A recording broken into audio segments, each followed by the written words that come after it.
사람들이 언제 하나님을 가장 간절하게 찾을까요?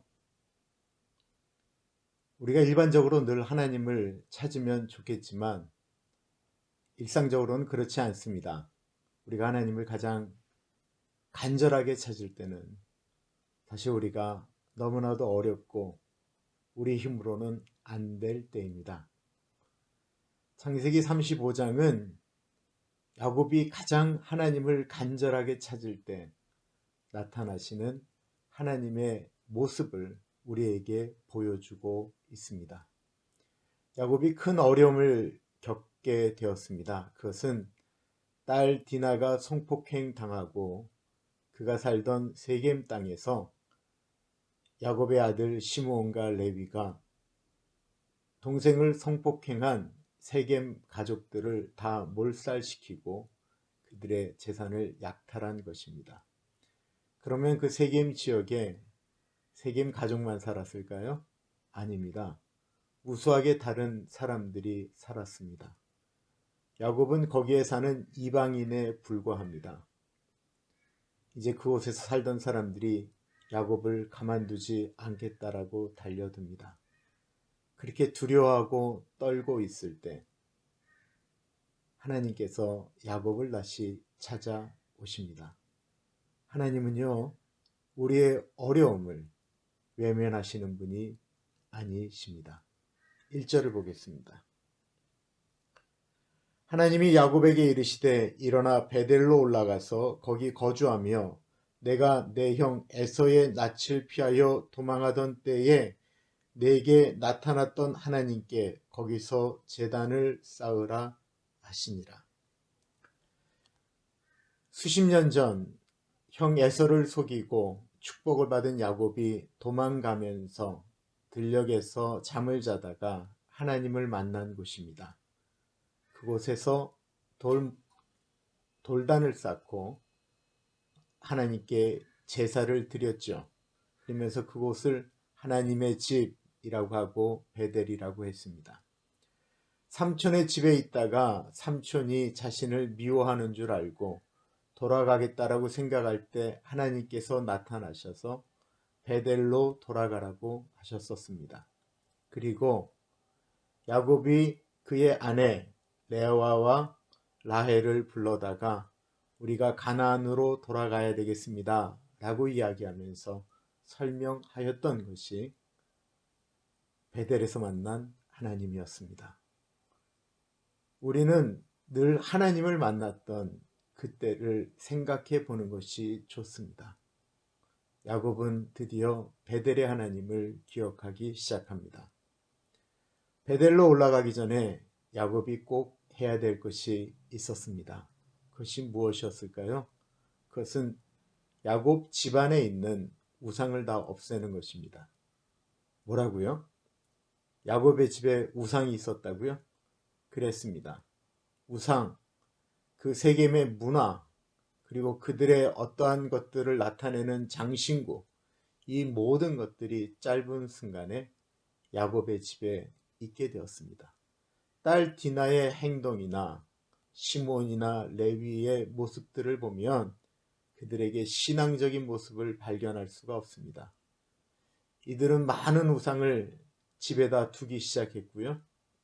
그리고 귀걸이 등 장신구들을 우상의 모습을 형상을 한 것들을 귀걸이 같은 것들을 하면서 지냈다라는 것입니다.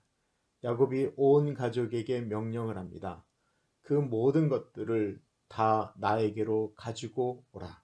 한번 보겠습니다.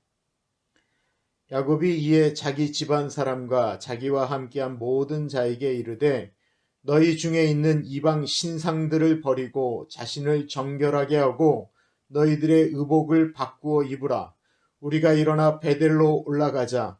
내 환난 날에 내게 응답하시며 내게 가는 길에서 나와 함께 하신 하나님께 내가 거기서 제단을 쌓으려 하노라 하매 그들이 자기 손에 있는 모든 이방 신상들과 자기 귀에 있는 귀고리들을 야곱에게 주는지라.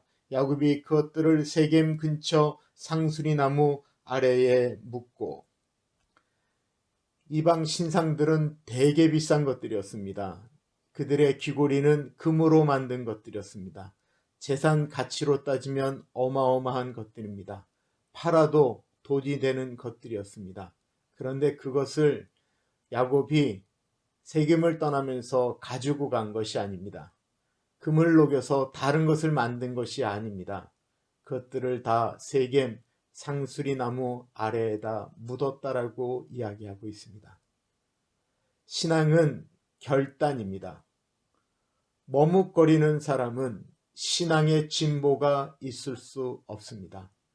사람들은 자기들이 힘들면 살려달라고는 이야기하면서 신앙적인 결단, 그 아픔 앞에는 갈등하지를 않는 것입니다. 자기 것들은 하나도 내려놓지 않으면서 하나님께 도와달라고 이야기를 할 때가 얼마나 많은지 모르겠습니다. 그러나 하나님은 결단하라고 하십니다. 그것들을 내려놓고 그것을 너희 몸에서 멀리하고 그것을 떠나라고 말씀하고 계십니다. 그렇게 결단할 때 주시는 하나님의 은혜가 있습니다. 그것은 보호하심입니다. 야곱이 그의 가족들과 함께 세겜을 떠나려고 한다고 떠나지는 것일까요? 거기에는 수많은 야곱의 재산이 있습니다. 삶의 흔적들이 있습니다. 집도 있었을 것입니다. 여러 가지가 다 있었을 거예요. 그런데 그것을 다 내려놓고 떠난다라고 이야기할 때 하나님께서 야곱을 지켜주십니다. 주변에 있는 사람들이 야곱을 호시탐탐 죽이려고 했습니다. 그의 형제들을 죽이려고 했습니다. 그가 떠나려고 할 때 빈틈을 보면 치려고 했습니다. 그런데 하나님께 결단하고 나아가는 야곱을 하나님은 버리지 않으셨습니다. 어느 누구도 야곱을 건드릴 수 없었던 것입니다. 5절 볼게요. 그들이 떠났으나 하나님이 그 사면 고울들로 크게 두려워하게 하셨으므로 야곱의 아들들을 추격하는 자가 없었더라. 우리의 인생 가운데는 이런 보호하심이 있습니다. 우리도 모르는 사이에 하나님이 우리를 보호하시는 것입니다. 시편 127편 1절 말씀, 우리가 너무나도 잘 아는 말씀입니다.